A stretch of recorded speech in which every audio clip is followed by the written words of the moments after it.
Before I get into my review for this week's episode of NXT, I just want to take the time now to wish you all a Merry Christmas and a Happy New Year.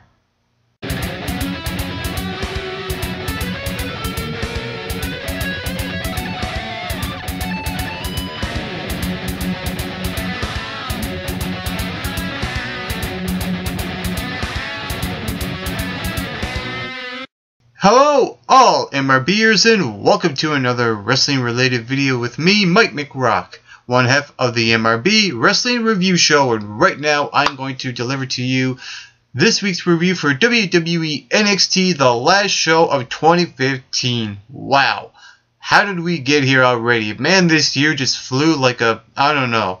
Alright, let's kick it off with the first match of the night, and that was the Vaudevillains versus the Hype Bros versus Blake and Murphy versus Jordan and Gable, mainly to declare the #1 contendership, even though they never really said, but you know, you kind of take the hint and you get the idea that whoever won this match will be the next in line to face the champions, the two rednecks, which I can't remember their names. Comment below and tell me what they are again.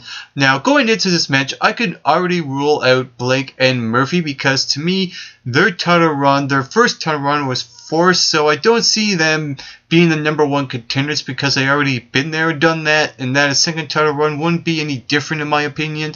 I could already rule out the Vaudevillains as well because they had a title run, but my problem was that with this week's episode of NXT in terms of the Vaudevillains, that they didn't follow up on that rejected handshake from them to Jordan and Gable, was it a couple of weeks ago? So there was an inconsistency there that really needs to be addressed. They just came across as a babyface team that they never really followed up on what happened a couple of weeks ago. Be careful, NXT. Be very, very careful. I noticed things like this. So just be careful of what you do with your tag teams. The Hype Bros. You can make an argument for the Hype Bros to win this match because, to me, they are starting to really get over with the crowd. And I feel like Zack Ryder and Mojo Rawley could use a win like this.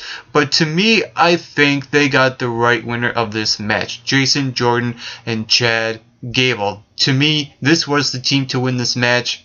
And this is the team that won this match. To me, they shined throughout this entire match, and giving them the win was the right call. And I feel like that Jordan and Gable are ready. Just hand them the titles right now. I don't want the two rednecks to be the champions anymore. I think their whole idea is to drop the titles to Jordan and Gable anyway, so I'm all good with Jordan and Gable winning this match. They shined in this match. The crowd reacted well throughout this match. This wasn't fun and enjoyable. Sometimes a little too crowded. It'll get convoluted, but overall, this is a good way to kick off the show coming off of NXT TakeOver London. So there was a lot of previews that this episode had. You know, previewing matches like Nia Jax versus Bayley for the NXT Women's title, Samoa Joe and Finn Balor for the NXT title, the tag team titles as well. Every match they pretty much covered. So there was a lot of previews, and what I like about the show is that there was only 3 matches on the show, and the second match was the debut of Elias Samson versus Bull Dempsey. And going into this debut, I was really excited. I was really interested to see what Elias Samson is all about and what his character is, what makes him tick. And coming out of this debut, I was really let down by it. I was really disappointed, and I'm shocked that NXT actually managed to make me disappointed in a debut, one that I was actually kind of interested in. I'm shocked. I'm actually shocked. Now, I wouldn't be shocked if it was WWE main roster, but on NXT, really, I expected a lot better.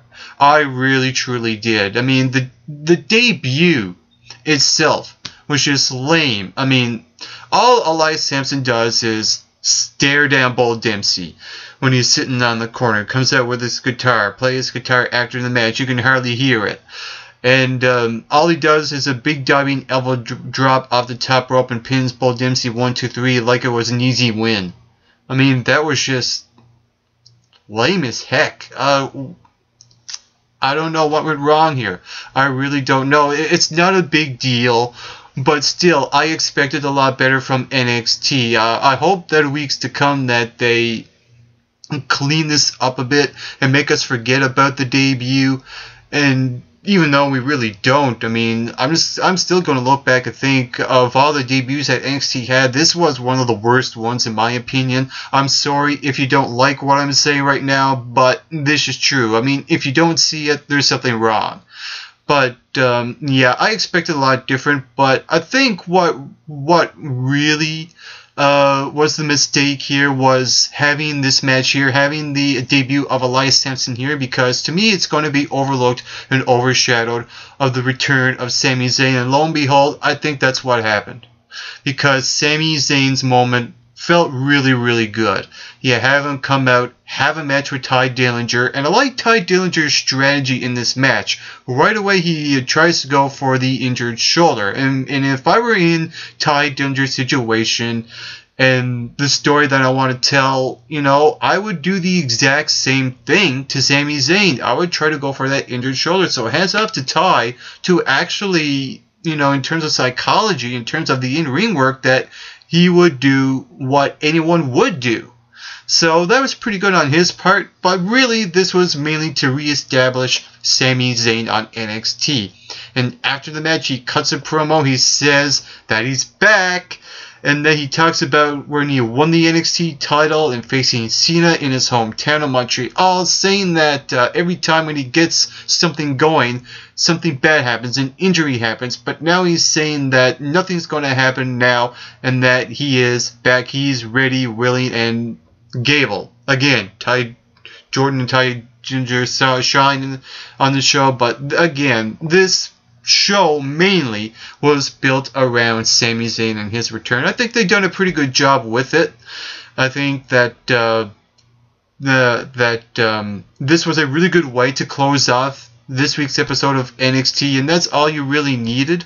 And it provided that feel-good moment for the crowd, and that at the end of the day, the only thing that matters is making the crowd go home happy, and that's exactly what they did here. So overall, there wasn't too much happening on the show with this week's episode, and you really didn't need to, coming off the 2-hour special, which was TakeOver London last week, and sometimes you have to back off a bit in order to have room to breathe.